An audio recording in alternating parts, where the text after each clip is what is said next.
which we call the Twilight Zone. Steve Kerr, and you look at Steph and Clay, and even Draymond with his lack of performance. He's in 2 in a row, 7 points for him. The twirling Doncic, melting into the defense. The front play strikes. Swing, fly ball, well hit left center. Robert Acuna has over. Rookie rushing record for the Steelers. Look, he came into this game averaging 3.67 yards per carry. 42nd out of 49 qualified rushes. Freeze to begin the third quarter. It has been incredible. Here he comes again. Oh, goodness. And a Greek basketball god. And he was a great guy that teaches the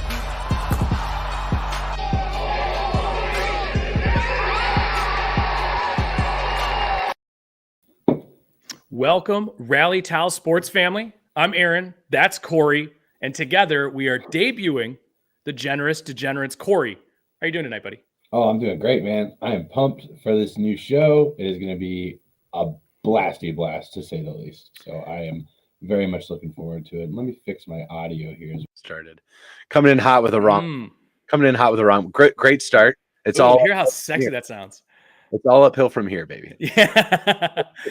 Well, Corey, it's good to be with you here tonight. As some of you may know, we kind of dabbled a little bit with this before the Super Bowl, just to kind of get our feet wet a little bit, just to kind of give you the why behind what we're doing here tonight is going to be sports gambling focused, sports talk. We're going to take a look at overs, unders, everything in between, player props, covering a different range of sports, looking at it through that lens. And what we want to do is talk a little, strategy, some picks we have, some trends we're seeing, but most importantly, I want to see what you guys are doing out there as well.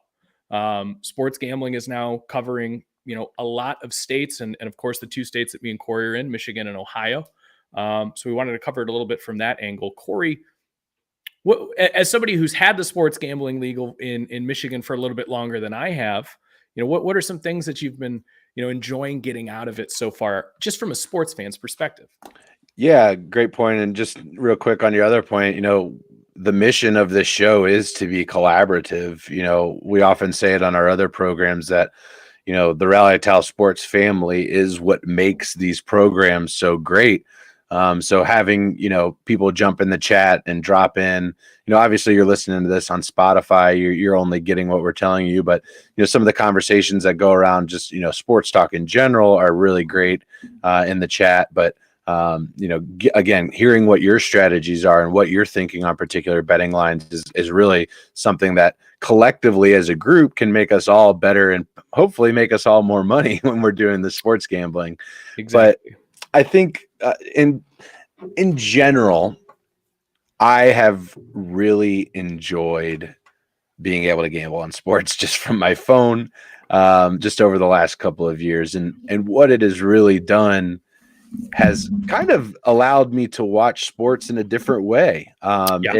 Some might say that that's for worse. And sometimes I would agree that sometimes takes, watching, you're rooting against points and things like that. But I don't really look at it that way. I really enjoy focusing on particular players in different games that I normally wouldn't care about.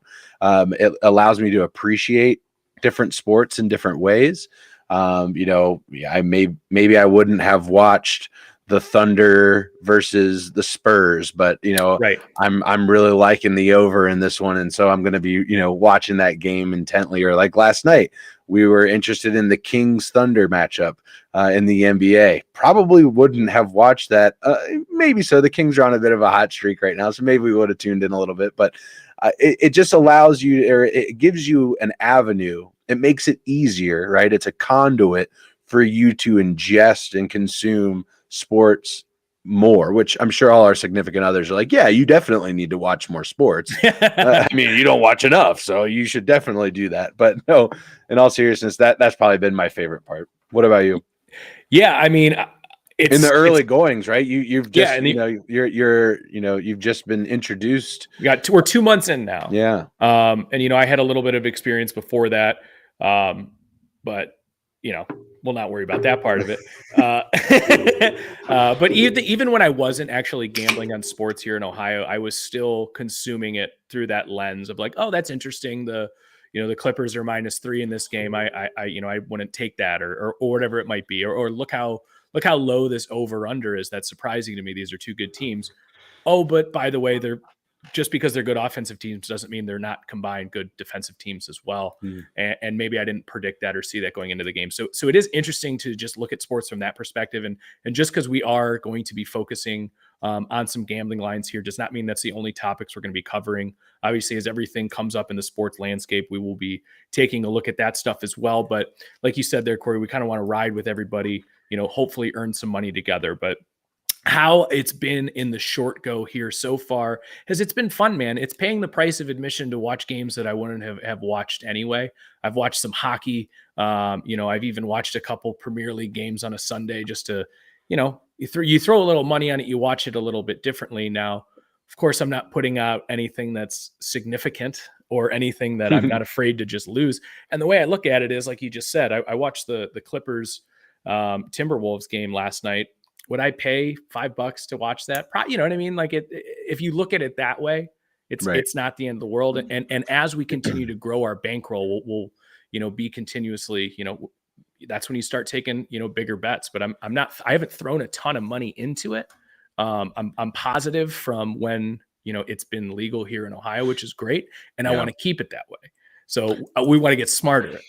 Yeah, I think you're bringing up a good point and kind of a nice segue into some general topics. And what we're here is to talk about strategy. And I think you hit on one of the main things when it comes to sports betting is you don't want to get out over your skis in here, guys. Like, you don't want to be throwing out money that you're not ready to lose, because guess what? How do you think they keep all those fancy lights on in Las Vegas? They win a lot of the times, but it's about making smart, conservative bets. And I think that's generally been our strategy, just from you and I talking over the last, couple of months here when we're talking about gambling on sports is, you want to start small, particularly if you're not super knowledgeable. For instance, myself, I'm very comfortable betting on NFL football. College football on the other side of things. Todd, thanks for liking the stream, buddy.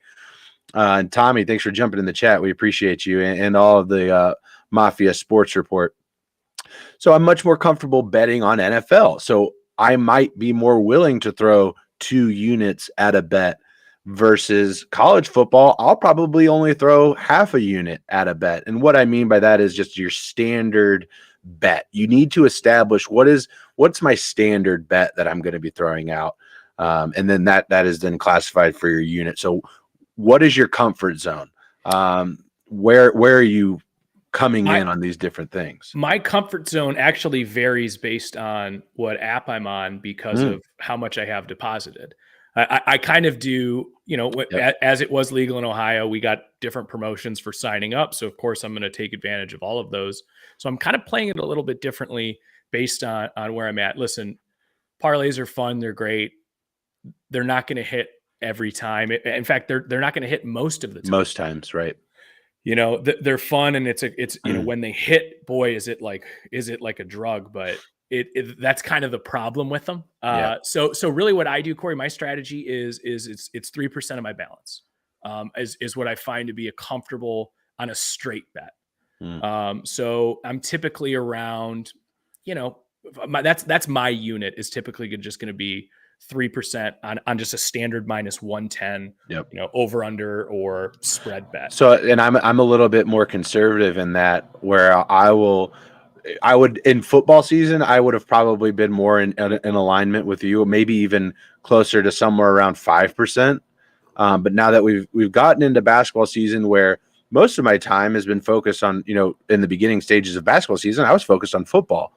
Right. So I've dialed it back to, I'm probably coming in around 2%, to be honest with you, of my bankroll is about what a unit currently is. And what I've done from a strategic standpoint is I've set a mark to when I can increase what that is. So, I'm at X number of dollars in my bankroll right now.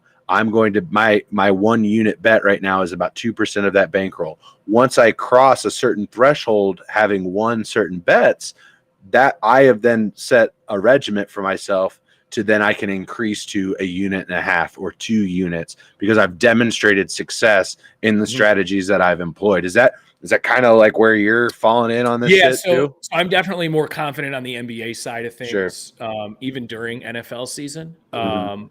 But let's face it, the NFL is more fun to watch.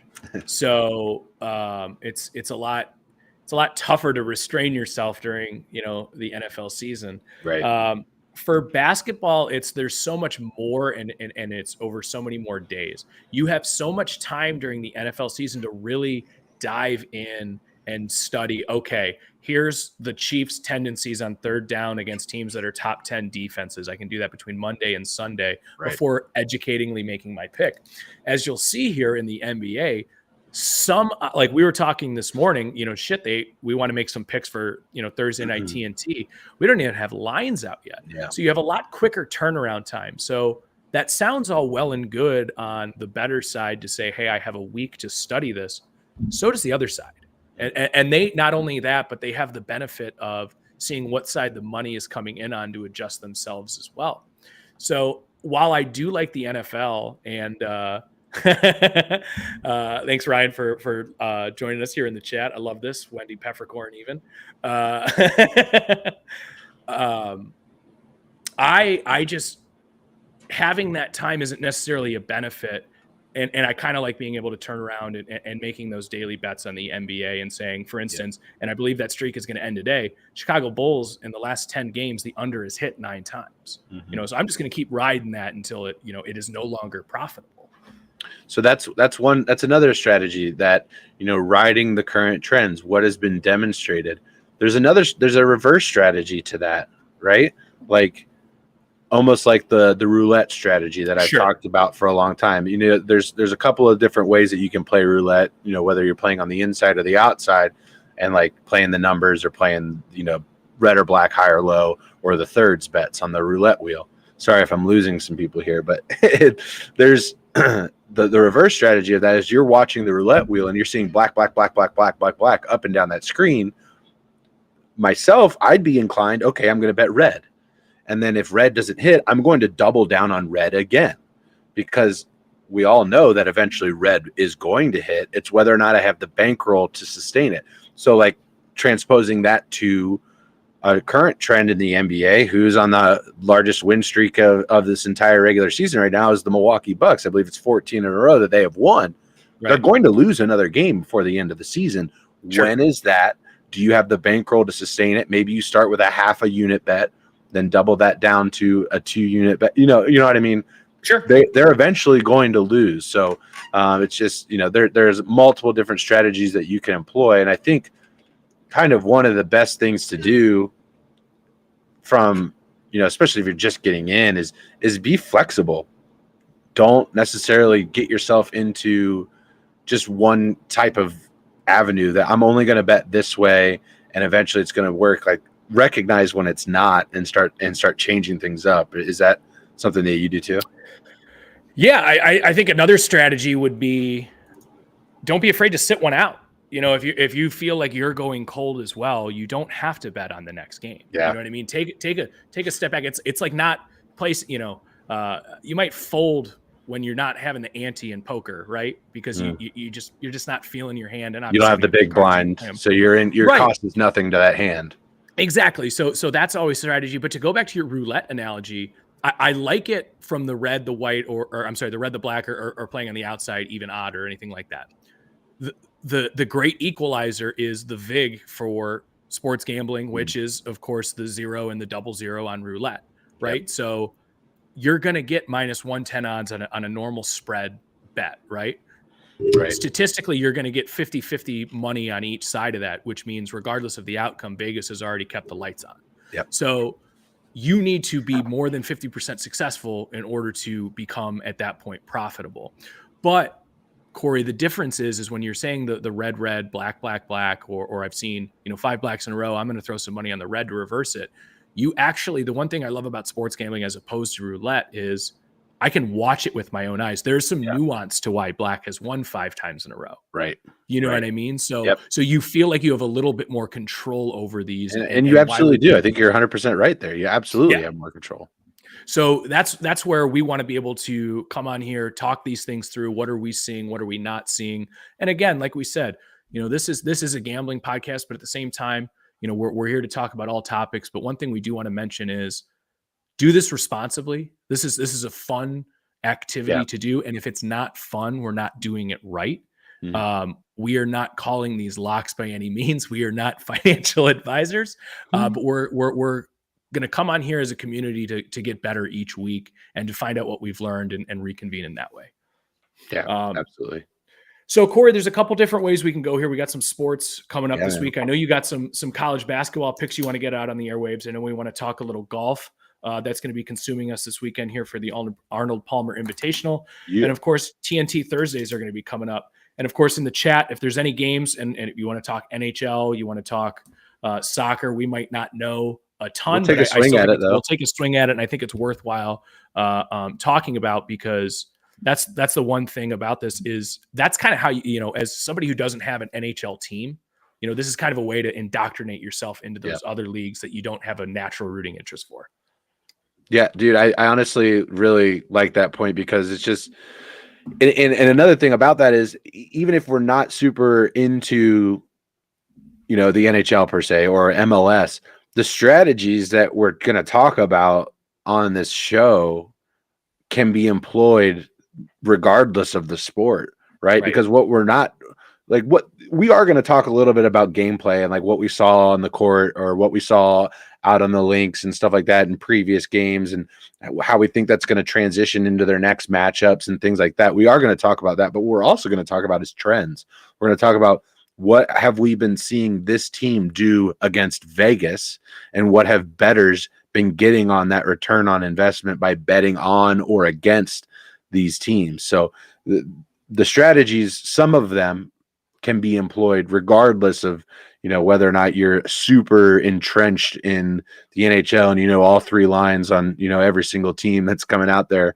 Exactly. There's a lot of stuff that, you can still take away from this. Hopefully, right? If we're doing it right. Yeah, I love it. And Ryan in the chat too, shouting out Rory. So I think that might be the right pivot point here. Yeah, let's do it, man. Let's Corey, get into some golf, taking baby. a look at the Arnold Palmer Invitational this year.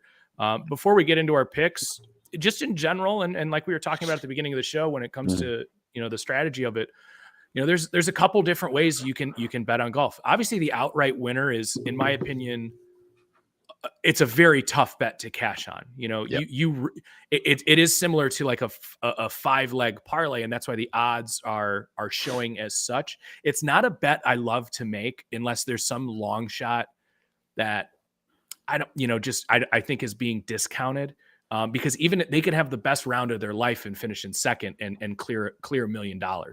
Right. You know what I mean? So it's just not, it's not a bet I love. There's top 5, there's top 10, there's top 20, and there's even head to head. And make cut. Yeah. Make the cut, which is, something we'll have to talk about with the PGA, announcing some changing to the format coming next year and eliminating some cuts in some bigger tournaments, but shortening the field. This is beautiful right here. Ryan coming in the chat saying, "Shit, I've won big on Japanese horse racing." Let's go. That's phenomenal. Oh my god! I don't know if you ever watched 30 Rock, but there's a great Jack Donaghy quote in it where he's like, "Let's head to the racetrack after this. I have a betting strategy based on horse penis size." So Ryan, if you got any inside baseball stats like that, we'll take them. So getting I agree with you 100%. When I first started betting on golf, it was outright winner. I'd pick like 3 guys and throw like 2 units at each, because more often than not, when you're looking at a lot of these betting lines, more often than not, when it comes to almost every time to win the tournament, you're getting great odds, right? Yeah. Because, and like you said, it's such a hard bet to be right on, but when you are right, it's really, really nice. Right. And I think just kind of getting back to the sport itself, that really speaks to golf in general right now. I think like the days of like Tiger, 8 majors, and like Jack winning like 15 or whatever their numbers are, right? Like, I don't know that we're ever going to see that again. I don't think we'll ever really see anybody. Like, if you win 5 majors as a golfer now, like, you're in the Hall of Fame. Like, you're going to be heralded. All you really have to do as a golfer now is win a career Grand Slam, win every single major at least once. And if you do that, there's only been 5 golfers in the history of the time that have ever done it. If you do that, you are automatically one of the greatest players to ever play the game.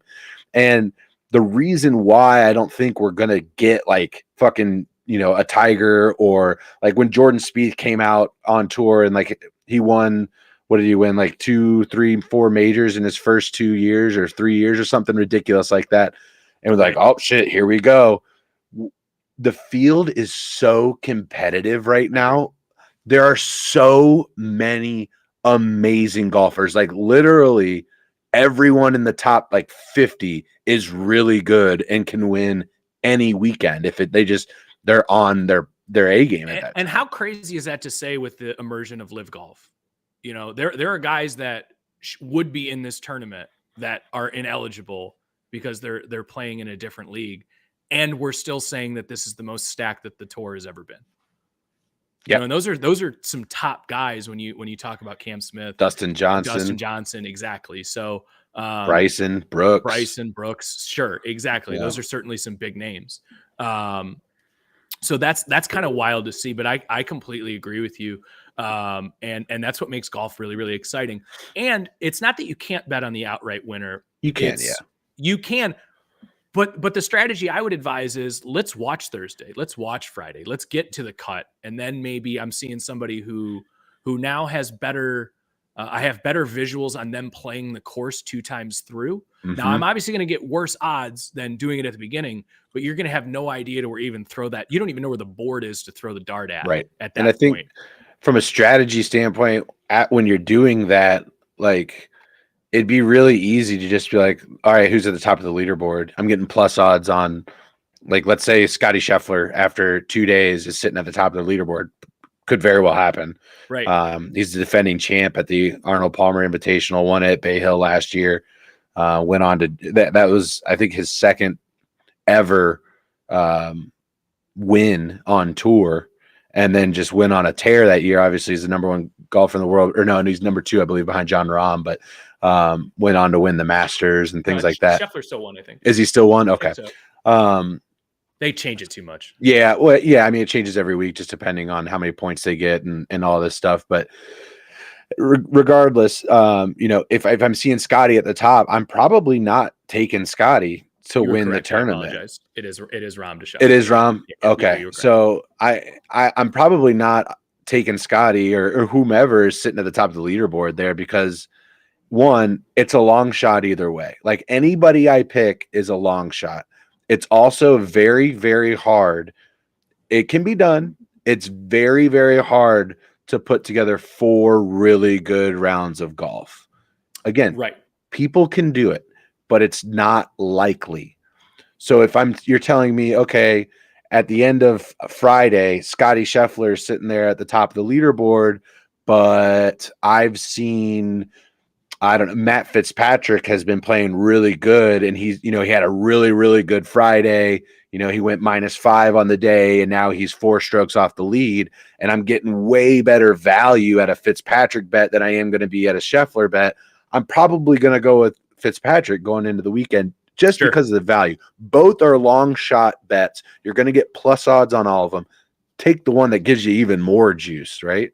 Right. Yeah. No, and that's such a good point. And again, there's a bunch of different ways to do it. And, like you were just saying there, I might be looking at on, Friday night after I've watched 2 rounds of golf, and I see, John Rahm sitting somewhere around the 6 mark. And I saw that he missed about 3 strokes with the flat stick. You know what I mean? A round that could be very odd for John Rahm, by the way. Well, right. But that's what I'm saying. I don't expect him to do that in the next round. So I think I'm getting value out of this because the suggested odds are going to indicate that he is 4 strokes back when realistically he could have been 1 stroke back, in another outcome of that round that I just watched.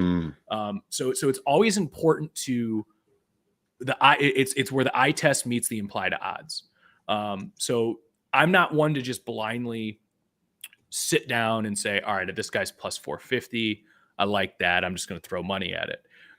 There's nothing wrong with doing that. And Ryan coming in the chat here saying, he likes to bet the long shots in the beginning for the $5 to win, 500 or so, and make a logical bet after the cut as well to double down. Take the lottery shot, at the beginning. Let's see if I can get that ticket punched on Sunday. But if not, I didn't blow my bankroll on Wednesday or Thursday, Wednesday night, Thursday morning, and I still have some money to play with where I'm going to make the more educated decision and kind of get a best of both worlds. So, that's an interesting strategy as well. What do you think of that?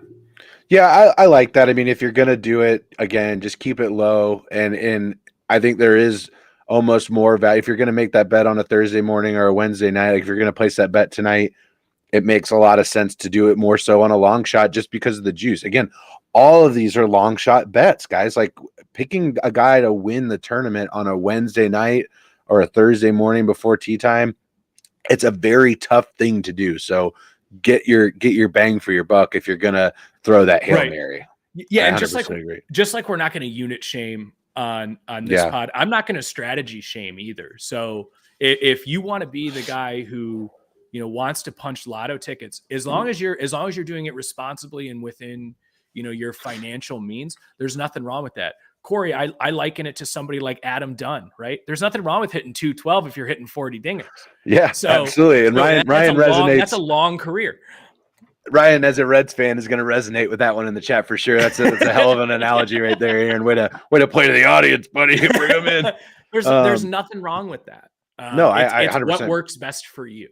Absolutely. And if it hits, you've just, probably doubled your bankroll. I mean, maybe I don't know what your bankroll is or whatever, but if it's hitting and you're getting those, 100 to 1 odds, I mean, that's fantastic. That's fantastic. So, swing for the fences. That's a fine way to do it. This is supposed to, it's entertaining. It's supposed to be fun, 100%. And, and if it keeps you, tuned into, I'm sure it'll be on like CBS or something on Sunday at 3:00 in the afternoon when the kids are, taking a nap or something. Yeah. And watching the boys at Bay Hill get it done. It's, the more power to you, man. Again, it's supposed to be fun. We want you to win all your bets, but the reality is that's probably not going to happen. So let's, have as much fun with it as we can. So I want to talk a little bit about bets I am making on this one. That's where I wanted to get to next. So my strategy for Bay Hill has been 2 things. I'm looking at one, I'm only making top 10 finish bets on this tournament. I have made, let me pull it up right here for you guys. So I've made 4 top 10 finish bets, and they're based on 2 things. One, who has played well at Bay Hill in the past, and 2, who is playing well right now. More so on the first than on the latter. I'm leaning more on who has been successful at this golf course specifically. And then the other one is who do I think is playing really good golf, and in a top 10 finish, I'm getting good value on this bet. So what are kind of some of the, do you want me to go into who I'm taking? I would just love to spit out a stat here that I had queued up that's going to line up exactly with what you said, because I'm playing the same strategy. 6 of the past 8 winners at Bay Hill have recorded a top 5 finish in the past. This is a big boy course. This is a course that, we've seen PGA events where the winner is. There's a lot of water out there, Aaron. Yeah. We've seen the winner that's at minus 118. That is not going to be the case here on Sunday. It's going to be -5, -6 at best. This is a challenging course, even for these professionals. So it's who can play consistent. I just wanted to bring up the 6 of the past 8 winners stat, because it's kind of in line with a couple of my picks, but please keep going. Yeah. So based on those, so I'll start with the one that I've got less on. I'm just going to go with the guy that I think is playing really good golf, and I'm getting really good value out of a top 10 bet. And I'm going, Bobby, thanks for liking the stream, buddy. I'm What's going going Max. on, Bobby? I'm going Max Homa here as a top 10 finish. I'm getting plus 210 on the juice for this one for Max. Him and John Rahm, I think between John Rahm and Max Homa, they have won more on the PGA Tour over the last year than anyone. And I think that includes Scotty Scheffler.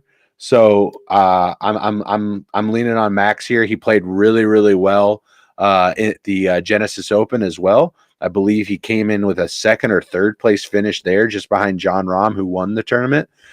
Max is a guy that can play really well. I think he can win a major this year at some point. But at this point, I'm not necessarily confident enough that he's got the steam to finish out and win, which is why I'm not putting like a win bet or even like a top 5 bet. But I feel really good about him making a top 10 finish. From there, I'm looking at guys who have played well at.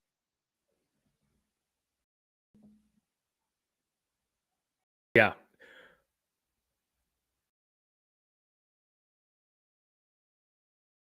Looks like we're losing a little bit here. Sorry, guys.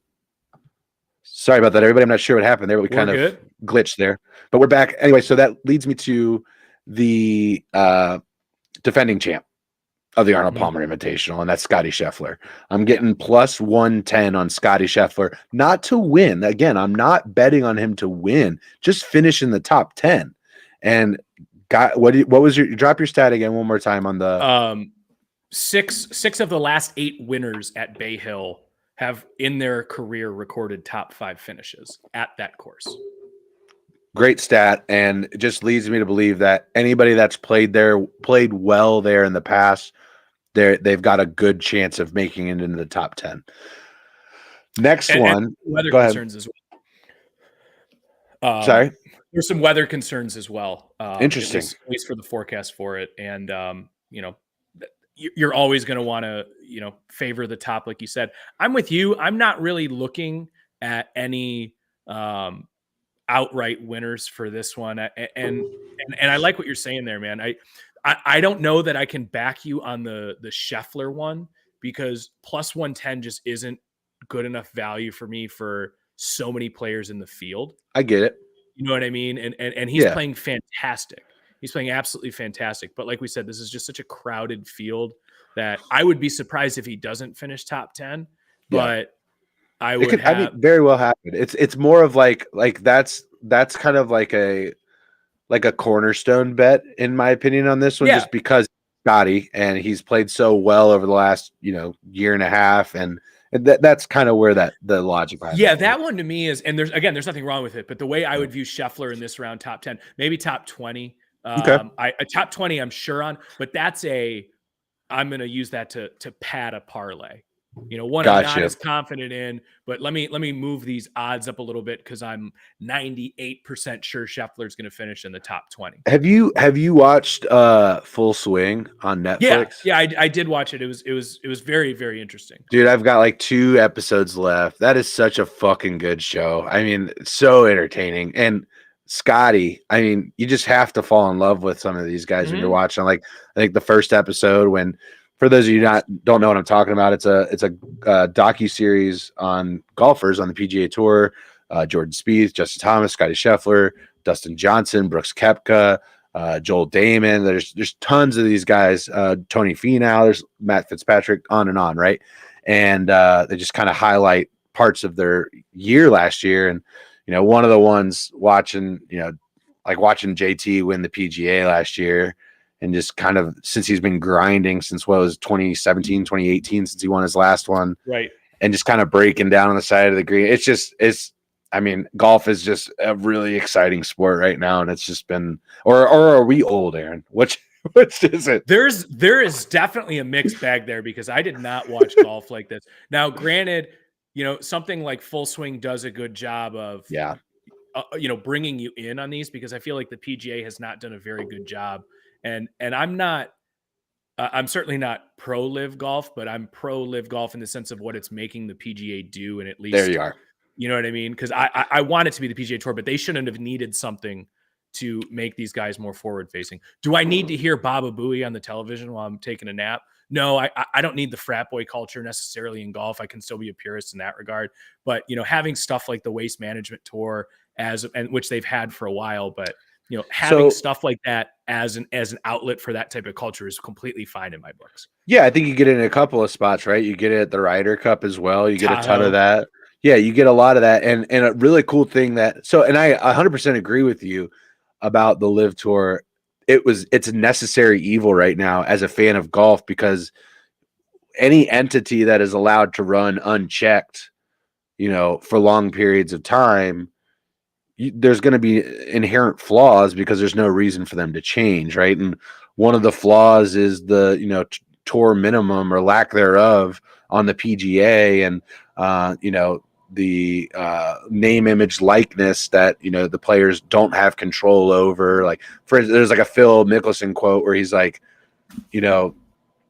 that shot of mine from the Masters that the PGA uses to advertise the Masters, I worked my entire life to be able to hit that shot, and I see nothing from them using my name, image, and likeness when they're advertising that. So from that perspective, I understand a little bit. Like, they talk about it in Full Swing. I understand it, like, why DJ wants to like be at home and with his kids and stuff. And I get the one thing Full Swing doesn't do a good job though, or I think does an excellent job, is you're not really getting a lot of empathy out of me watching these guys fly private everywhere. Right. Now, obviously there's the difference between if you don't make the cut, you don't make a paycheck. I think that's kind of what I was like, the first part there about or whatever. Dave. I mean, he's still a millionaire, but Joel Davis. That's what I'm saying. But like, there is like, I love the thought process of like, there has to be a 70th best golfer. Yeah, I'll do it. Yeah, and I think another thing that really kind of resonated, like what DJ said, he's like, okay, if your employer or another employer came to you and said, hey, you have to work 20% of what you're doing now, I'm going to pay you 5 times more than that, guaranteed. You would do that every single time. It's not even a question. So I get that perspective. Also, from like a young golfer perspective, if I'm an amateur coming out, like say I'm European and I'm going to go do like some time on the European tour or something like that, and Liv is coming to me and saying, I'm going to give you $20 million to come and play. Not even fucking close. Yeah. That's not to say that I won't go back to the PGA at some point, but what I mean is, like, the PGA is going to be challenged, and they're going to have to establish some kind of minimums to keep people or to allow their young talent to be sustainable early on. And right now they're covering their own costs. No, obviously everyone understands why Live is not popular when you get down to the politics of it, and we want our athletes to be, to rise above that, because I agree with you. Nobody's trying to cancel Barb, the 80th accountant at Nestle. You know, like there's certainly layers of this. I'm not pro any of it. And like we said, I don't follow any money. If you follow any money at all, there's blood on it somewhere. Yeah. And just say we don't get it is just kind of, it's kind of ignorant at best. But to get back to the Arnold Palmer Invitational here, I know we had made some picks there. So I want to take these down. So you had Scheffler 110, top 10. Yeah, Scheffler plus 110, top 10, and then Max Homa top 10 at 210, plus 210 on that one. Love that one. The other two are ones that I really, really, really like based on their value. This is a guy that has played really well at Bay Hill, not just last year, but the year before as well.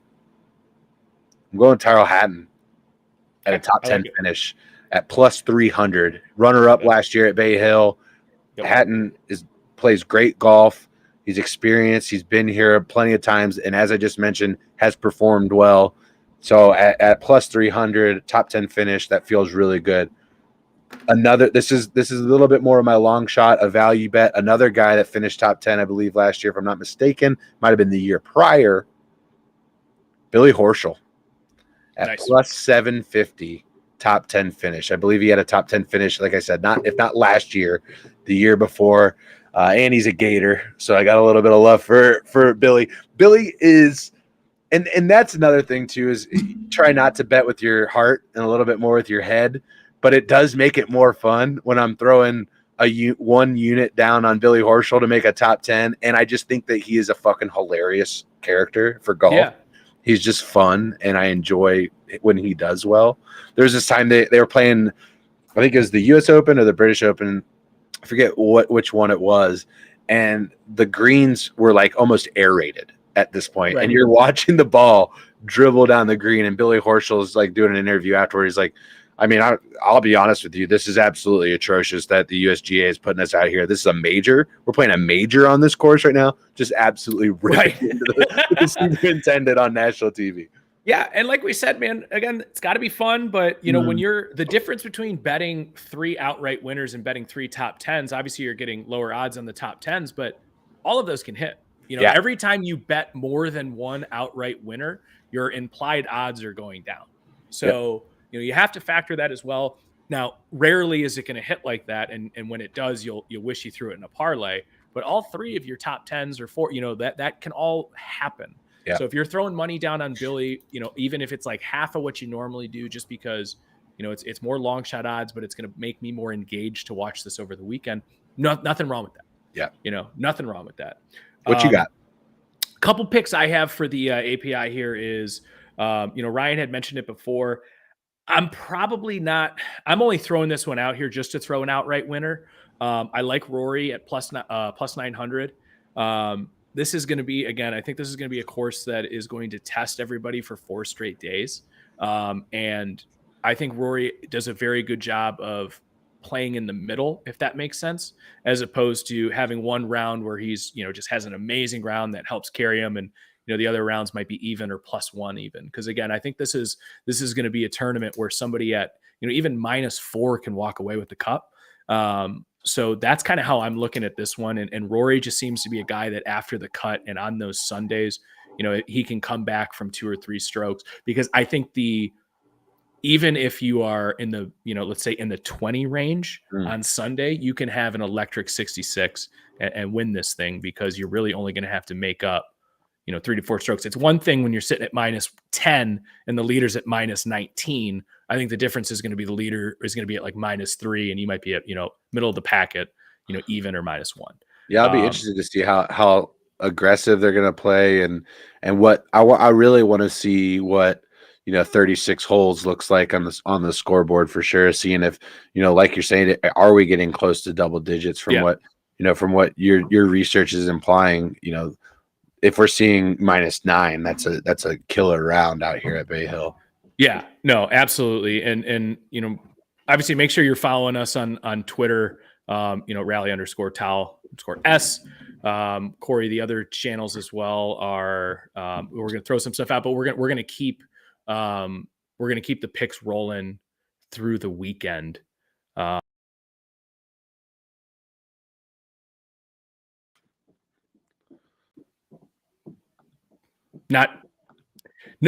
No, you're good. I was just going to say, because obviously this is going to be ever evolving. So, we'll put these picks out, but stay with us as well as, we see what we see between Thursday and Friday, and we'll put some midweek ones out as well. Mm-hmm. We'll be doing this about every week or so. Todd.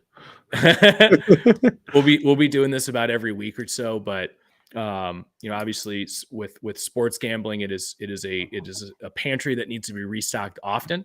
So make sure you're following us on socials. We'll have some shorts and some TikToks out just to keep up with that. To go back to the stat that we had mentioned before, 6 of the last 8. Last year, Hovland had just an absolute tear until Sunday, and he completely blew it up and still finished top 5. I like Hovland is in the top 10 for this one at +250. Again, this is going to be a course that is going to reward ball striking. I like the iron play for Hovland. He's had a decent year, but I think we're still waiting on that play. And I would like to see that out of him this week as well. My little bit of a longer shot here, and it's not really a long shot, but at top 10, I'm really go ahead. No, you're good. We got some visitors here in the studio, Aaron. I got my little girls are coming in. Can you say hi, girls? We were just talking about when we spent the night at your guys' house. Oh, spent it over at Aaron and Mary's house. Say hi to the world, girls. You're famous now. Say hi. No? Okay. All right. Night, Daddy. Love you. Appreciate that, guys. Yeah. An absolute dynamite drop in by Savannah and Harper. You gotta love that. I'm sure that was not distracting at all, Aaron. No, not at all. It's just get in the hole.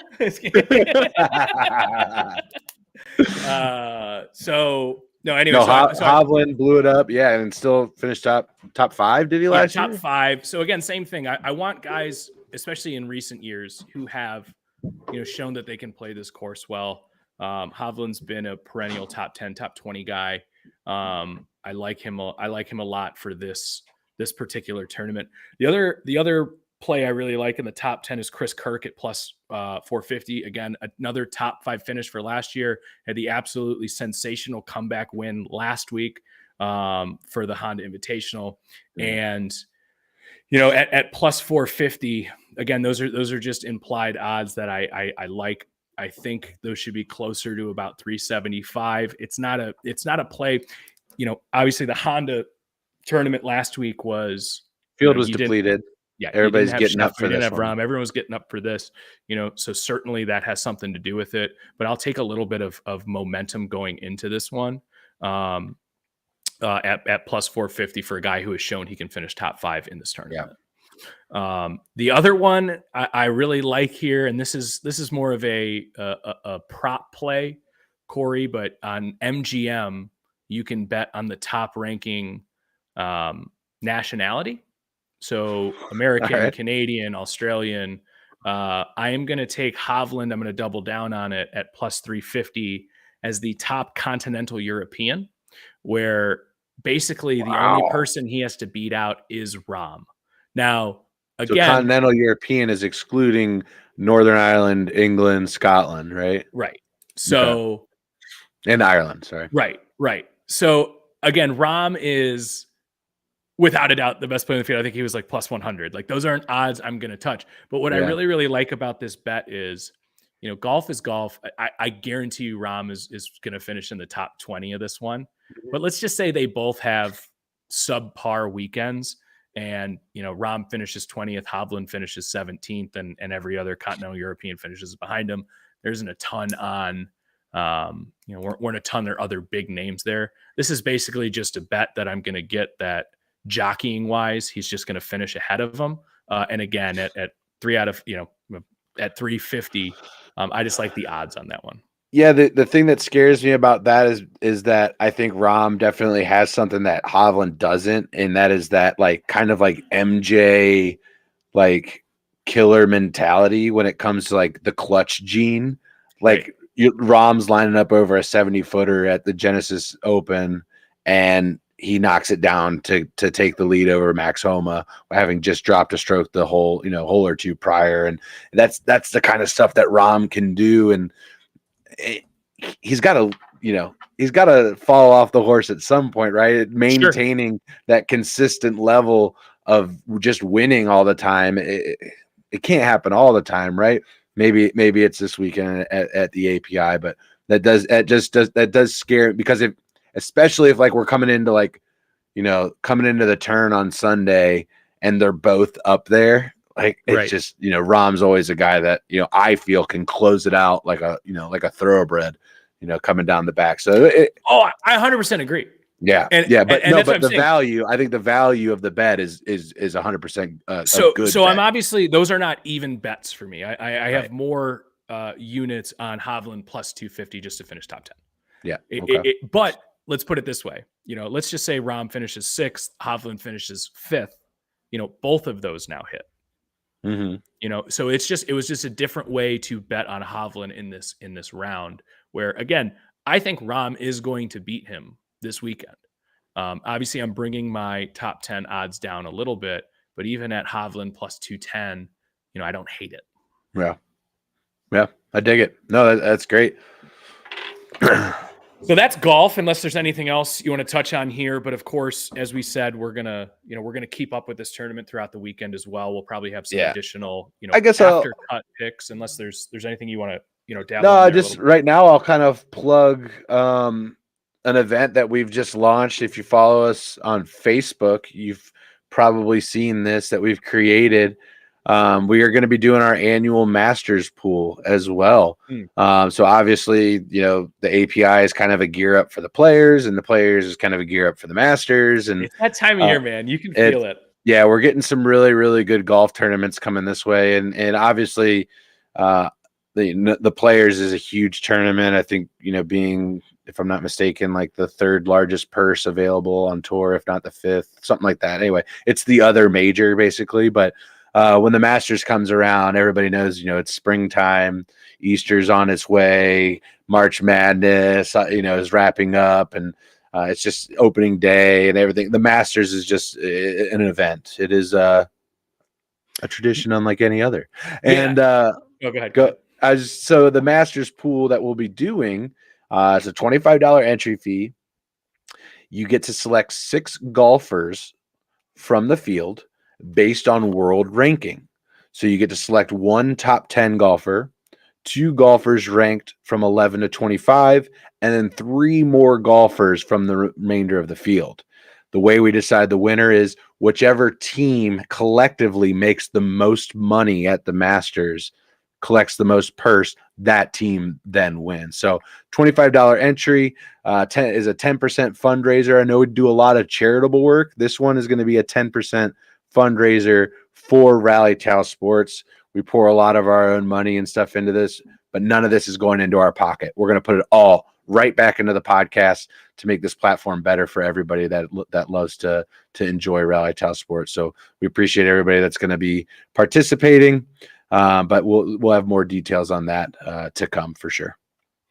Yeah, I love it, and it's a great plug, and really, when it comes down to like where we are in the calendar season, it's pitchers and catchers have just reported, which to me is like, all right, I can finally start. And again, I think this is us showing our age where we're more into golf now and we like golfing more. I'm like, oh shit, I can start maybe getting to the driving range if I'm dressing warm, or something like that. And then when the Masters finally comes, it seems like that is the golf is back event. Because for where we live and in our climates, it's like, okay, I'm gonna be out there, probably not as consistently as June and July because of it's a lot drier and a lot easier to predict. But around that April timeframe, around Easter, it's back on. One of the best magical times in sports, to be honest. Yeah, you have golf going on, you have playoff basketball going on, baseball's getting into full swing, you have the NFL draft going on.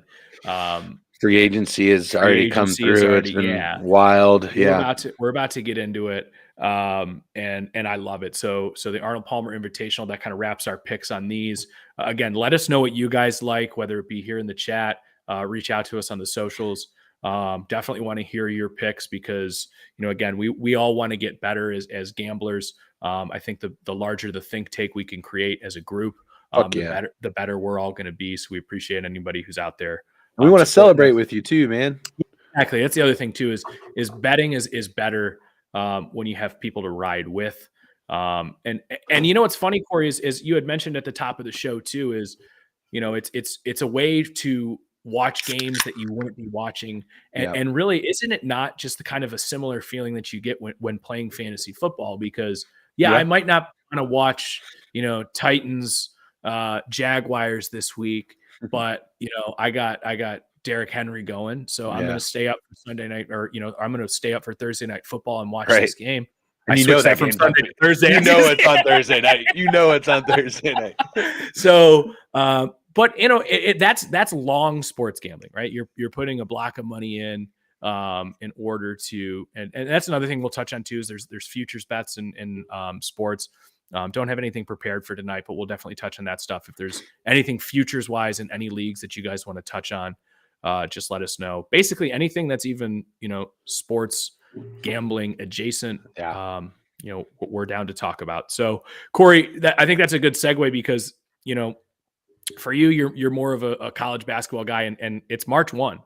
That means I'm starting to get a little March Madness. So I need some information, and it's interesting to do it from a gambling perspective, but I think that kind of, pardon the pun, but parlays itself into, actual tournament talk. Mm-hmm. So What are you seeing right now? I know you're a little bit, you've been talking about the Big 12, Yeah. and then we'll touch on some NBA, and then we'll be able to wrap up here for tonight.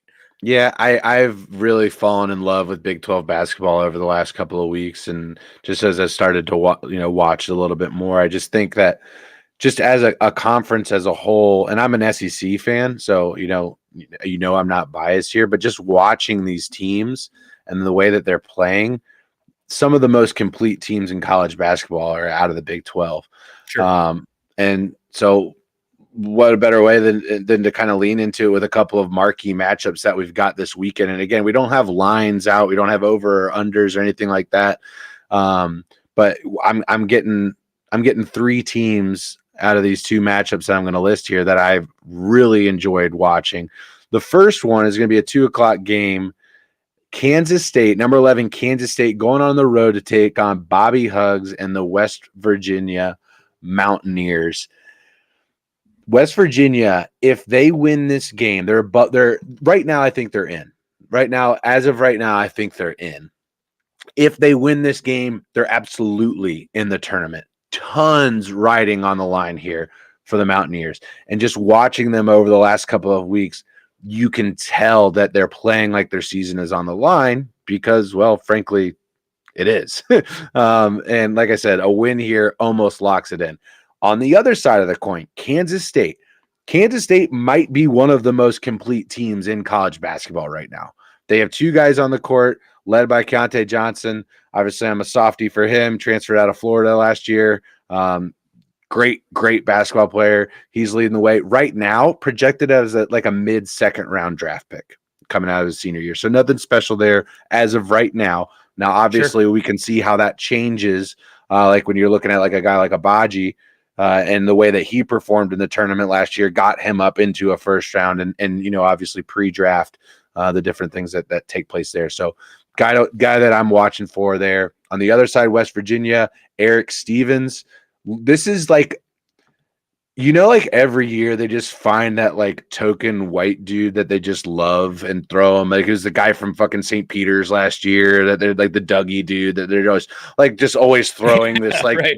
this dude up on like CBS just falls in love with him. Look out for this guy to just be that guy because he can hit it from everywhere on the court. He's hustling everywhere, running like his pants and head are on fire. So just look for that guy to be somebody that, should West Virginia get in, which it looks like they're going to just be all over your TV screen. So anyway, Kansas State, super complete basketball team.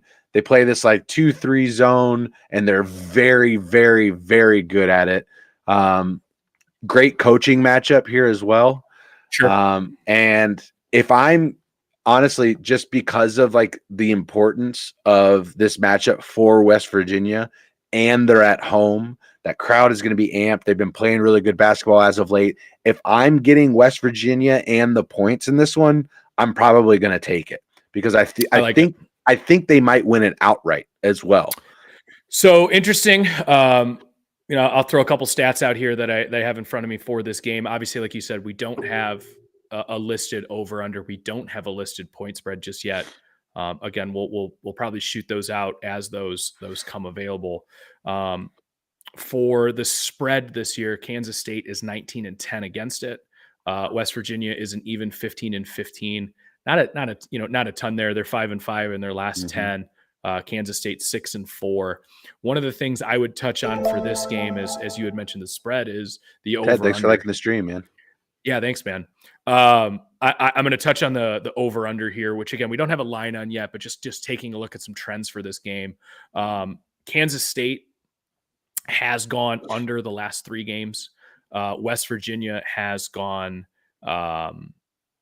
over 3 of their last 5. But what's very interesting here is, in general, when taking a look at the totals, West Virginia is 12-10 this year, where the over hits. So that's 2/3 of the time. Kansas State is just a game under 500 in that regard. Their last game crushed the over. It was listed at 141.5. The game finished with a total of 158. That was just around, that was New Year's of this year. So for a team that on West Virginia side is hitting that clip 2/3 of the time, and they absolutely crushed it in their last appearance, that's going to be one I'm interested to see, as long as it's not insanely inflated because of. Oh, I like that. That's awesome data. And all things considered, this is just going to be a fun basketball game to watch. You have two. Go ahead. I was going to say, and it's Saturday college basketball. Who doesn't want an excuse to bet the over? Last game of the year, can't hold anything back. Let's go. It's 2:00 start. Get a couple of Mickeys, start folding some laundry. The kids are sleeping. The sun's hopefully we get some nice weather. It's shining. You just feel like, let's do a little day drinking, babe. Smack the wife on the booty and just have a good old time. You know what I mean? That's what we're looking for here on Saturday with Kansas State and West Virginia. But the other one that I'm looking at here, this could be a preview of the Big 12 championship game that we're going to get next week as conference tournaments start. We got the number 3 defending national champs, Kansas Jayhawks, going into Austin to take on number 9 Texas. Kansas obviously already has clinched the Big 12 regular season title with a win last week over Texas Tech, and Baylor taking down Texas. Texas kind of shriveled in some big games as of late, like I just said. Baylor, and then about 3 games ago, they lost to Texas Tech. Those are big matchups. Obviously, they took care of Iowa State prior to losing to Baylor, but kind of shriveled a bit in the big spotlight. None bigger than taking on the best team in the conference and defending national champion Kansas Jayhawks. Kansas, on the other hand, they've really started to figure out their defensive identity. That was an issue earlier in the season, but as the season has progressed, especially over these last 5 games, they've really started to figure that out, which is, going into the tournament, what better time? Could be a preview, as I said, of the Big 12 championship game. And it looks like, being at home and the matchup projections that we're seeing here, it looks like Texas is going to be favored here. So interesting. If that happens, I am all over Kansas and the points. I would take Kansas with the points in this one as well. And so let me talk to that a little bit, because I'm talking about 2 teams right now that I think are going to win, Aaron, but I'm going to take them with the points rather than a money line bet. Tell everybody why that might just. Yeah, I meit depends on what the spread, really is here. If I'm looking at +2, let's just inherently assume that it's going to be -110 odds. Sometimes you do see the -104, -105, -115, but typical Vega is going to be -110 on each side. Mm-hmm. The reason I want to do that is because, if Vegas isn't really confident in who's going to win this game, and you're not really getting much of a dollar advantage by, betting, $10 winning $10.50 as opposed to betting 10 winning $9.09. So it really just kind of depends on how confident you are in that team. Now, let's just say that you weren't even allowed to look at the spread and you liked Kansas in this game. That's a reason. That's a reason to take the money line. If you are strong in your conviction, or let's just say you have models that are telling you, I think Kansas should be the favorite in this game. That's when you take the money line in those situations. Yeah. So it's not an always type of situation, but if you are kind of split between 2 teams and you want to put a little action on the game, take the points. Yeah. Oh yeah. They're giving them to you. Take them. Absolutely. But again, that's really depends. And that's why there's so much nuance to this. What's interesting, and I did not know this, prior to looking it up, both of these teams have losing records against the spread. Kansas is 14-16. Texas is 12-17. Keep in mind, Texas is 22-7. Mm-hmm. 12-17 against the spread. So they're playing everybody tight. They're inflated. So that just goes back to your point of, if Texas is going to be favored in this game, I'll take the points, because Texas has shown that they're going to be doing this all year. They're playing to the opponent. Yes. And those are the type of trends that you really, really want to see.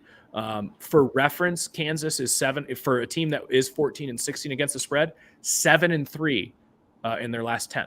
So, they're certainly trending in the right direction of covering that. So I'm with you, man. I think, we'll see.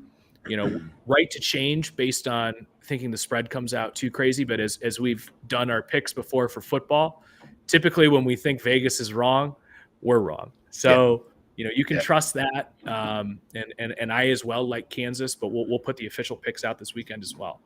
Yeah. Anything else college basketball?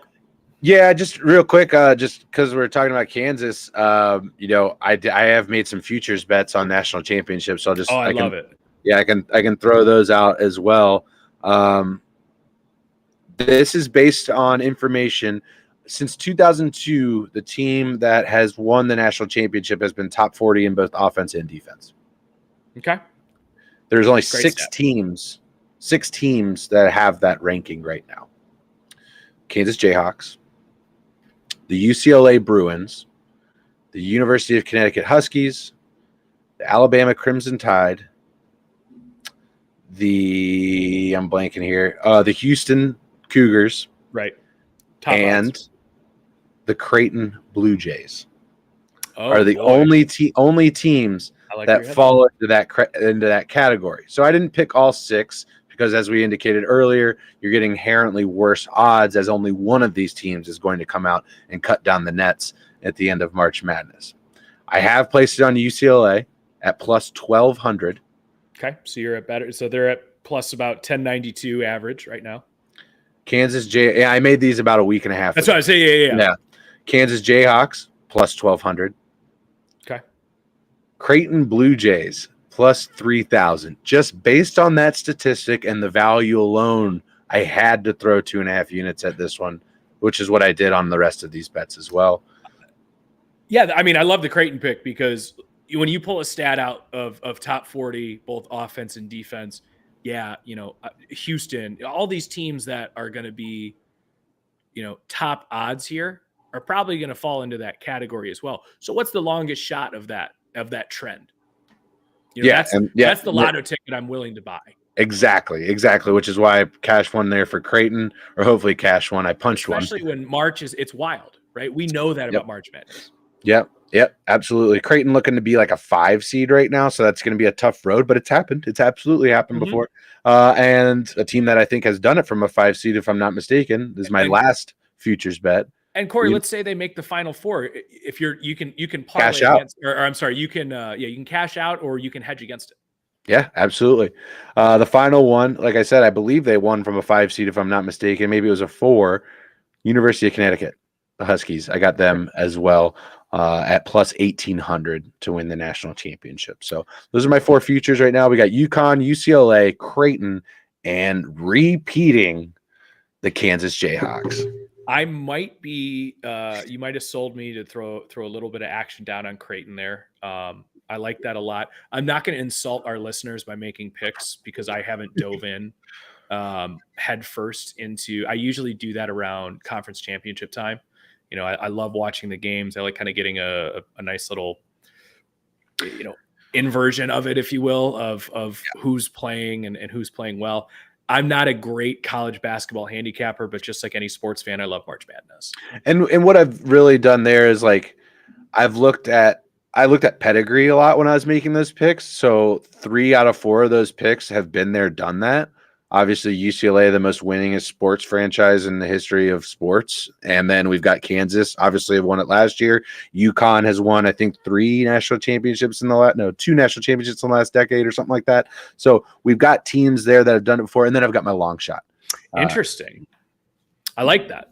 Yeah. Oh, sorry. Who's your long shot in Creighton? Right? Yeah, my long shot in Creighton. I don't trust Alabama. I don't think that they're playing consistent basketball, and Houston as well. I haven't seen it out of Houston to think that that's a team that I'm really going to be able to hang my hat on.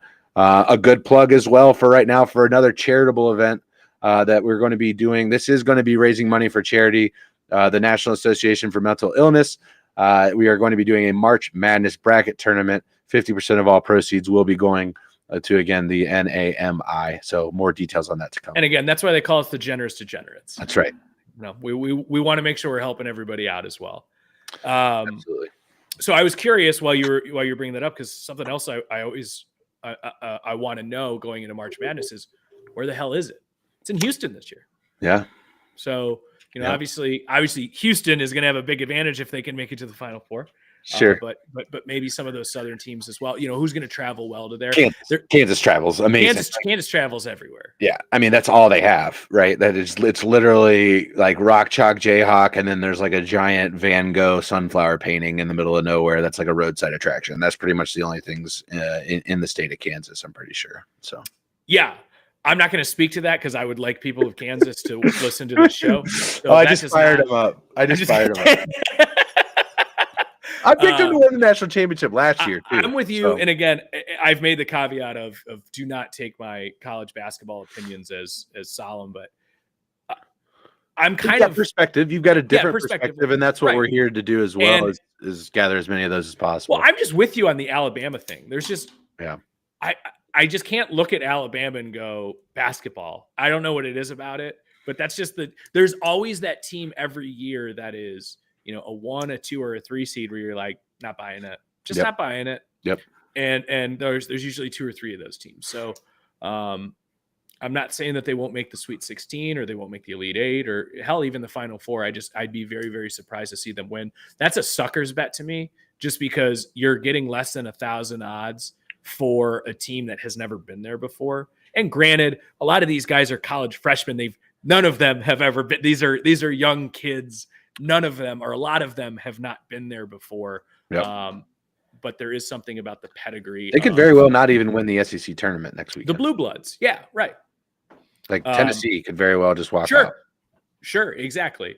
And that's the cool thing about March is, there's always some Cinderella darlings, and there's always some top seeds that go out early, and that's why, that's why we absolutely love March Madness, and we'd love for you guys to join the March Madness pool as well. Yep, absolutely. Aaron, what do we got on NBA action to wrap things up tonight? So as far as NBA goes, again, David Dew, what's up, buddy? Thanks for liking. What's going on, David? So NBA, let's pull up the spreads for tomorrow, as we do have a few of them listed. Unfortunately, we don't have Philly Dallas right now, which is the big TNT action. Yeah. And one of the things, as we were talking about strategy, and one of the things we were talking about in general, I wanted to touch on with the NBA, because we have seen the effects of load management playing into handicapping these lines, where, for the NBA's perspective, it does become very tough to take teams that, I don't know who's going to play tomorrow. So I also kind of understand why bookmakers are reluctant to release these early odds. I mean, anything you want to touch on there from a load management perspective, and how difficult that makes it to really factor your picks? Yeah, it 100% does. Like, going into last night's matchup with the Bucks, like, I don't know if Giannis is playing or not. He's been day to day for the last, like 4 or 5 days. I don't know. I think he did play last night, if I'm not mistaken. But the entire time while I'm watching this, I'm looking at Drew Holiday's over under at 19 and thinking, if Giannis doesn't play, I'm slamming that over, because Drew Holiday has been the Bucks offense while Giannis has been sidelined. On the other side of that, if Giannis is back, I'm probably going to hit the under on that, because Drew Holiday's averaging somewhere in like the 12 to 15 range. So I really like an under at 19.5 when Giannis is there in full go. I don't know what he put up last night, Aaron, if you have it in front of you. Giannis, I can pull it up. Go ahead. Yeah, and Drew. I'd be interested to see what he did as well out on the court. But, so that's pretty frustrating. So Giannis last night was 33, 15, and 4 assists. And Drew Holiday was 14, 3, and 8 assists. See, exactly. So if I knew going into that game, and just from me, I could have paid more closely attention to it, but on my lunch break is typically when I'm doing this stuff. Oh, yeah. I'm leaving work, then it's home, dinner, kids to bed, and then I'm finally getting to flip on the NBA action. So being able to know who's playing, and obviously Giannis isn't a load management issue. He had a legitimate twinge in the knee, if I'm not mistaken. Yeah. Keeping him sidelined. So that's a little bit different, but injuries are legit. Still plays into the thing that you're talking about. I'm like, from a gambling standpoint, the concerns are obvious. I think Charles Barkley had a decent point about it today as well. That you guys are flying private. You have the best medical staffs and nutritional staffs, in the country, and you're not playing because you're tired. From like a fan perspective, like that sucks, man. Like, and I get it. There's 82 games versus 17 in football, or more if your team, makes it to the postseason. And so that you're going to see your players when you fork up your hard-earned dollars to go to a game. But what's the barrier for entry on an NBA game now? It's at least probably about $50-$60 just to get in the door, right? If you want good tickets, you're spending even more than that. So like, it's not a cheap thing. It's not a cheap entertainment thing. So just from a fan perspective, going to a game and then just finding out that Joel Embiid is just tired today and he needs a game off. It's just I don't know. It doesn't sit super well with me. I don't know. Where are you landing on that? Oh no, I mean 100%. And the NBA, in my opinion, has the perfect scheduling.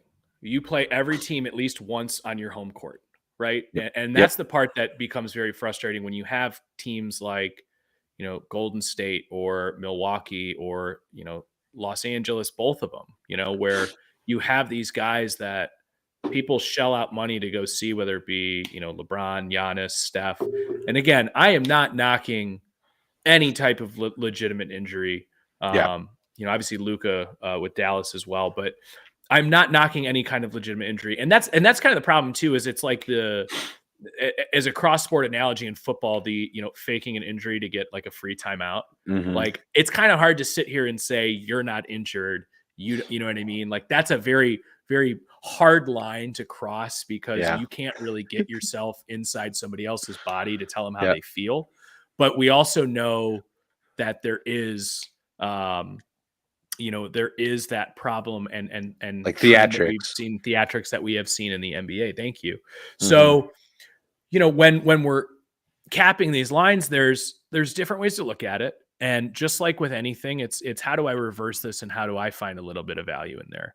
So if but the problem is right. Vegas knows, they're going to not put, like even last night, for instance, Corey, I had texted you my picks for tonight and we can live look at those. I at least texted those to you. We didn't put them on air, but I was on the over for the Celtics and the Cavs, which currently as it sits, 107.94. It's at 68% to cover.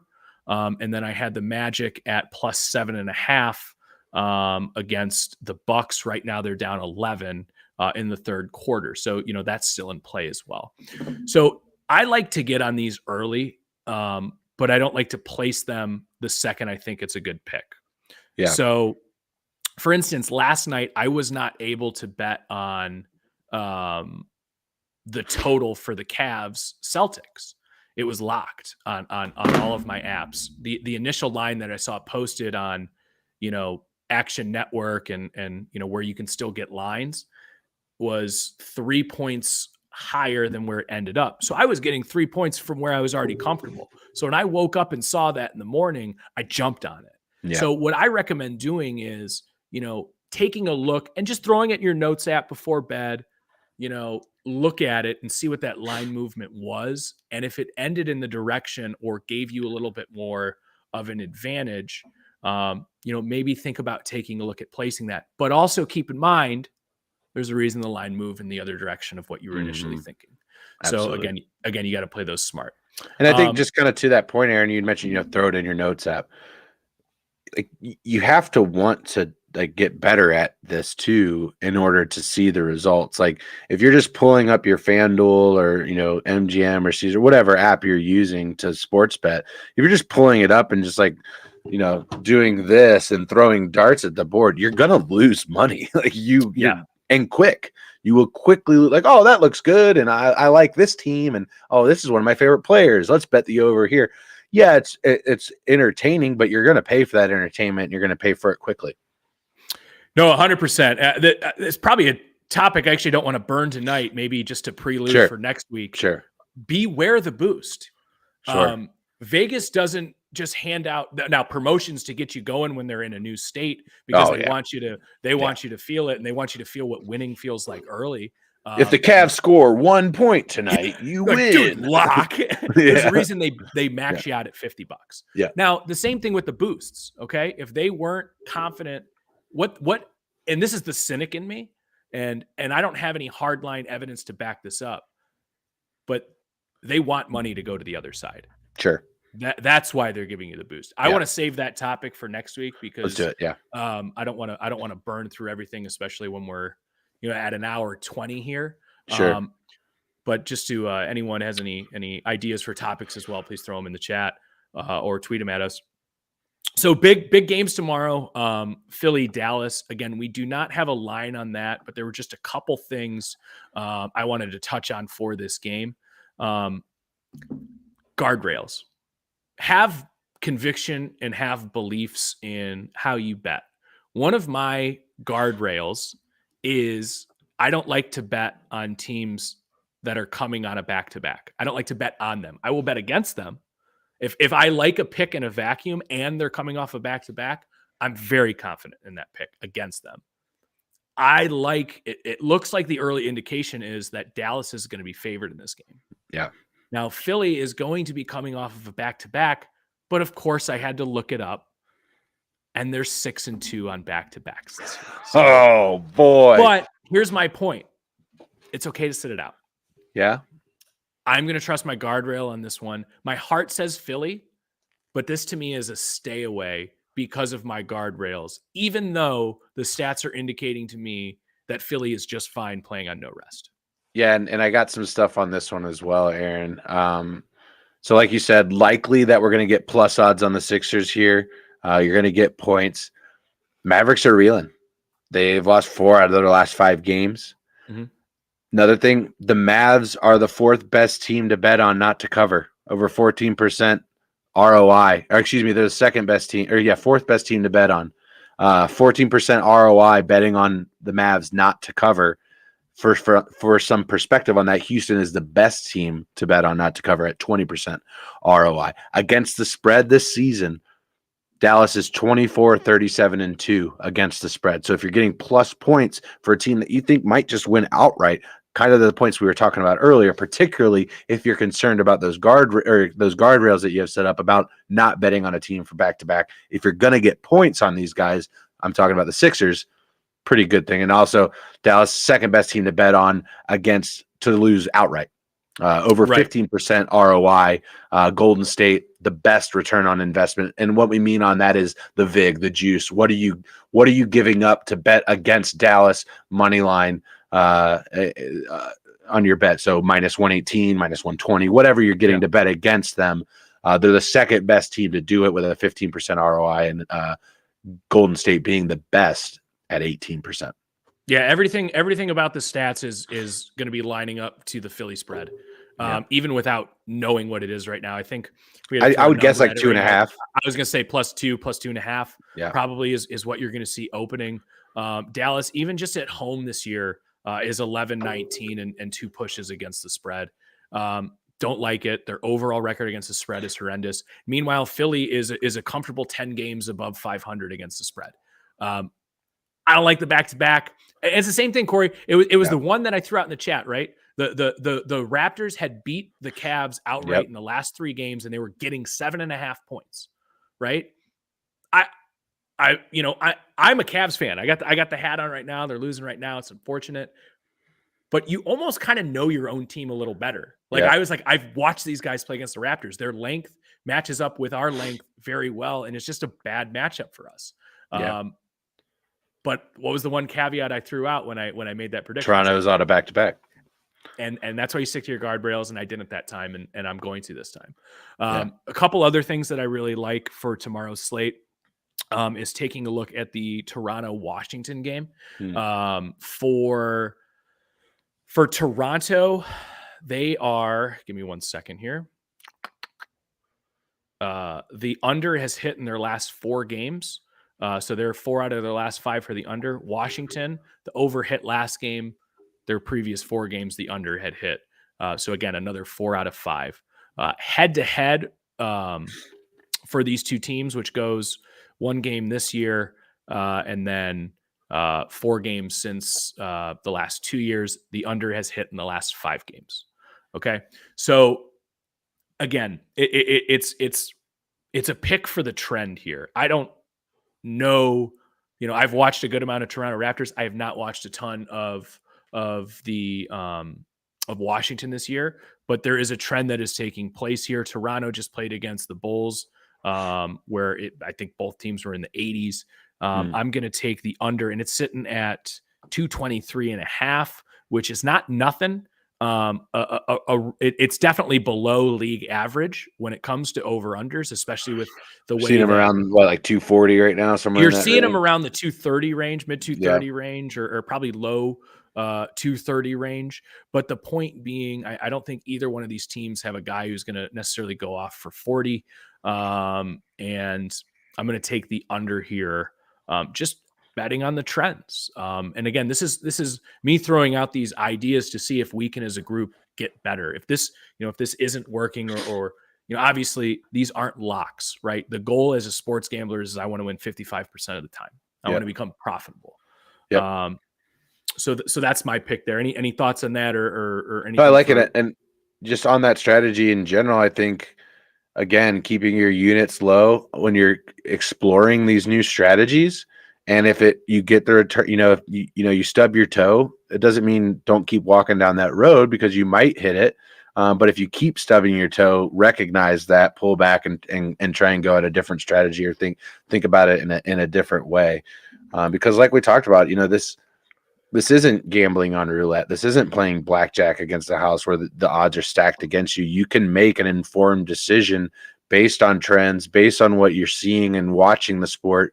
And give yourself a little bit of an advantage. And to speak to that a little bit, this season, the public is beating Vegas right now when it comes to the spread. And in NBA basketball, public betting, 436 to 429 and 25 pushes just in public betting right now. Basically, what we're doing is we're looking at the percentage of bets that are going on the spread and which people are hitting those bets. So 436, 429. People are beating Vegas right now in NBA spread bets. So to the point, it's an informed decision. You can use your knowledge and what you've seen out there to make better bets.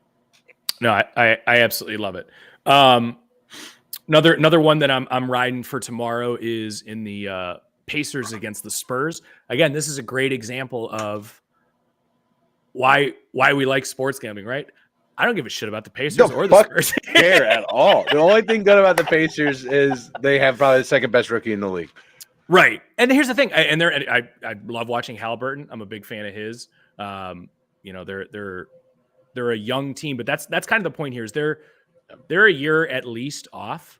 Yeah, and the Spurs are going for the bottom. So I think the Pacers are going to give them everything they have. And I think this is a very low spread for the Spurs. So I'm taking Indiana here. I already have this placed at -4. I believe the line has now gone to 4.5. So again, that's, if you are convinced in a bet, go ahead and take it. The line is maybe going to move a point or two, barring any crazy, load management situation. Mm-hmm. But yeah, take what you know. I also like taking a spread. Garland just hit the over. There we go, baby. That's how we do it here on the Generous Degenerates. Hitting some live bets. I also really like taking an even bet.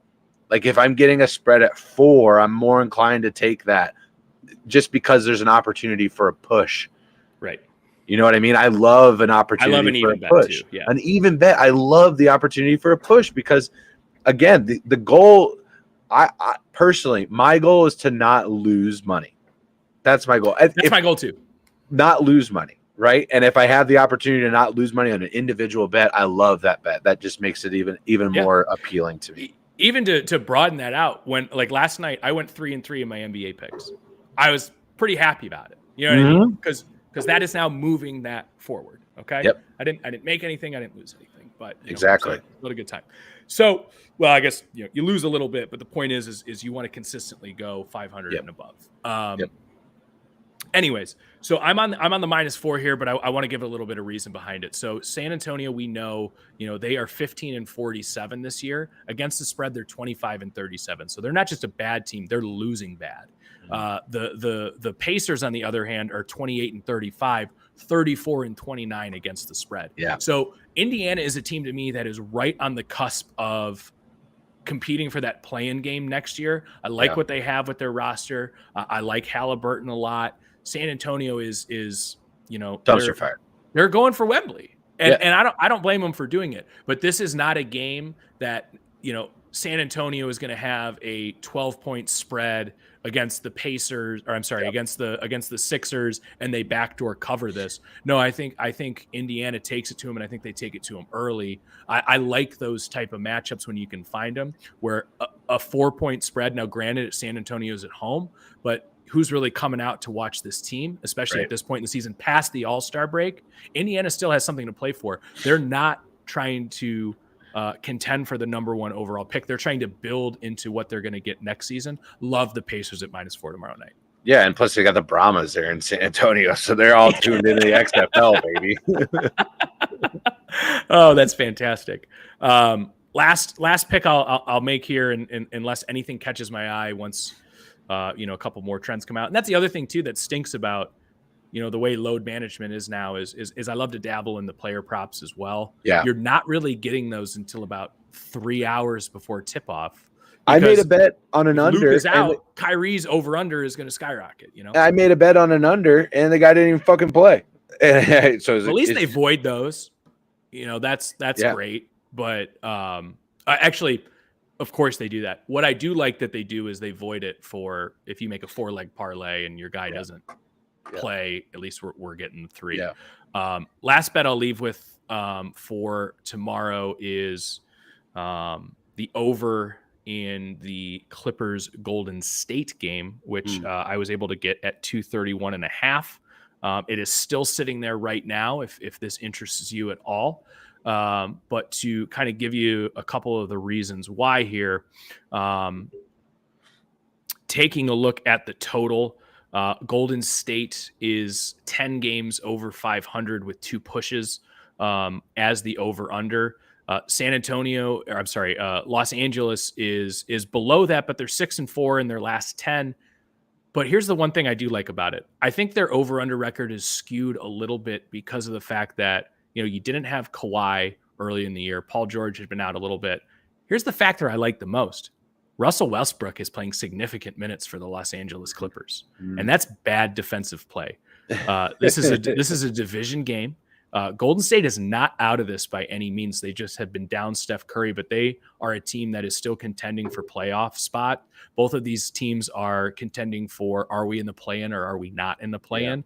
Also, we saw the incredible Clippers game against the Kings that nearly touched 400 points, which was almost miraculous to see. Obviously, double overtime playing into that, but that beat out a couple recent All-Star games when it comes to total points here. So something interesting to see. We've seen these two teams play twice this year. The over is cashed both times.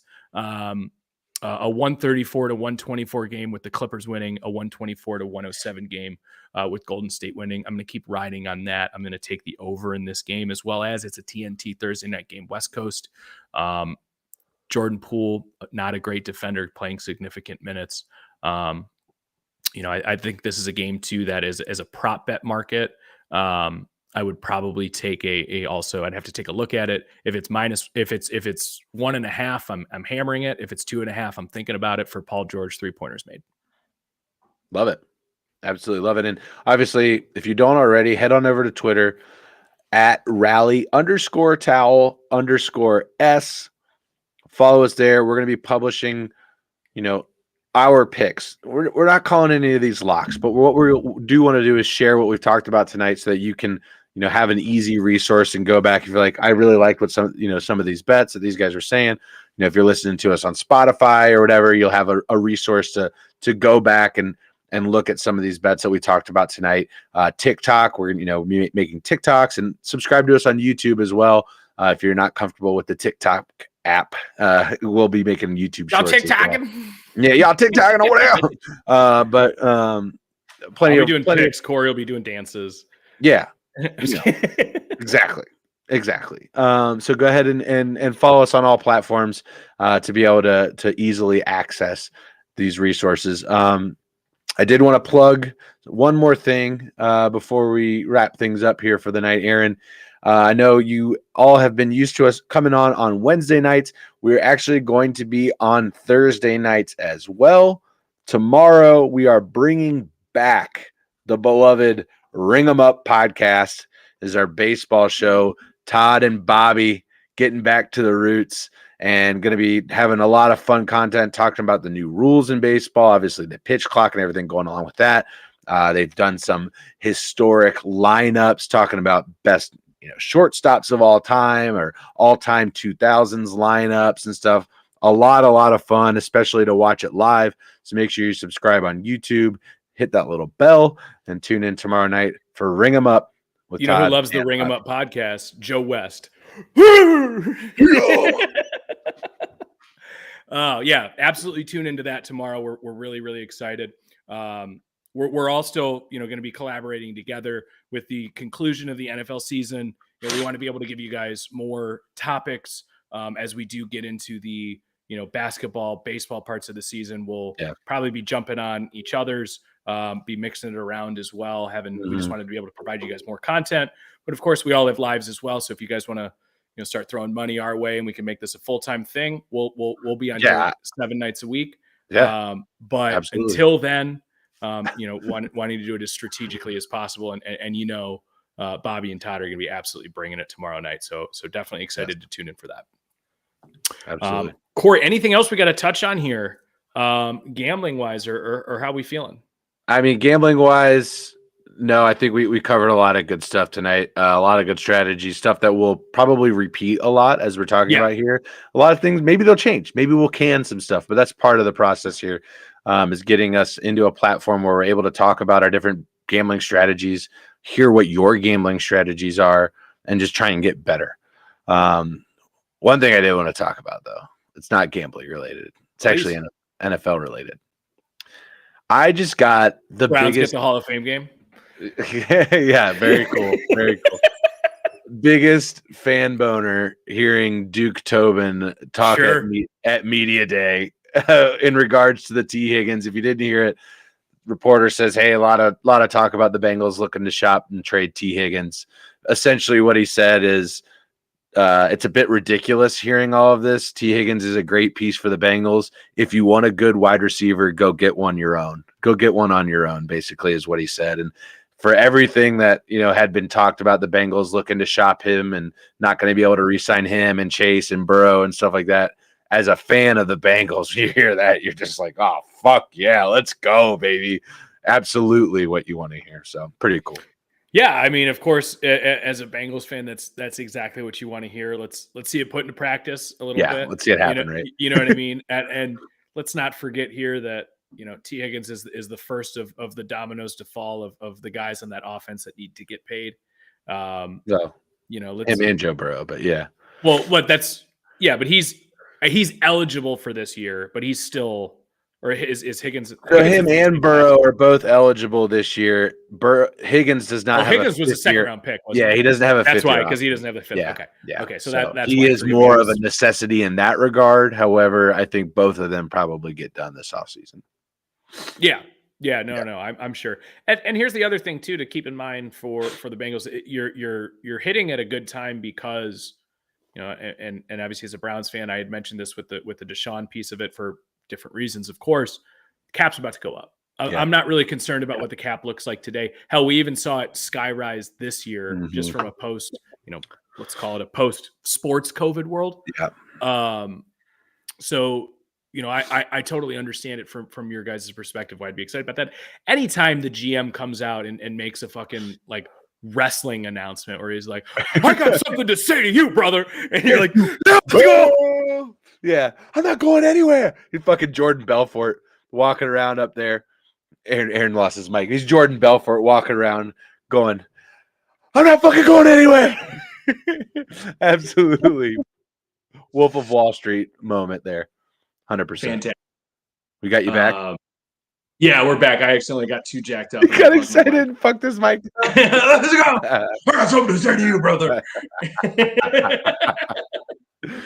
But yeah, so we got a lot of stuff coming up here for NFL. That's the thing too, is the NFL it does such a good job of never not being in the spotlight. Oh my God.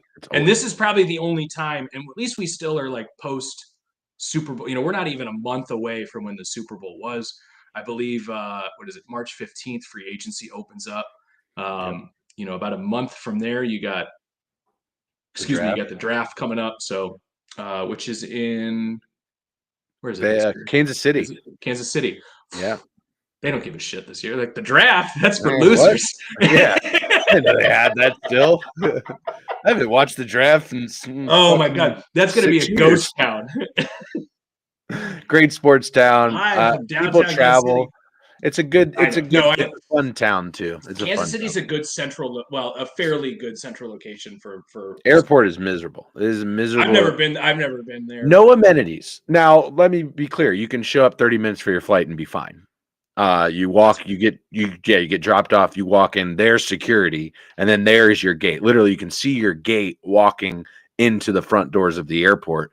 They're renovating that, building a new one though, because I believe Kansas City is going to host a World Cup game. So they are. Yeah. So they are going to do that for Arrowhead. That's pretty cool. Yeah, so that's going to be exciting for when NFL comes out. Any other topics you want to touch on here, or? I'm good, man. I just appreciate everybody tuning in and turning out for tonight. The Generous Degenerates are here to stay. We'll be back next week and more sports with betting. A little more money in our pockets. Yeah, fuck yeah, dude. Love it. Let's go golf. Let's go basketball on both the pro and semi-pro levels, and obviously, I mean college basketball, but I love it. So, anyways, we appreciate you guys dropping by. This is the Generous Degenerates. I'm Aaron. That's Corey. As always, play smart, play safe, play fun. See you guys.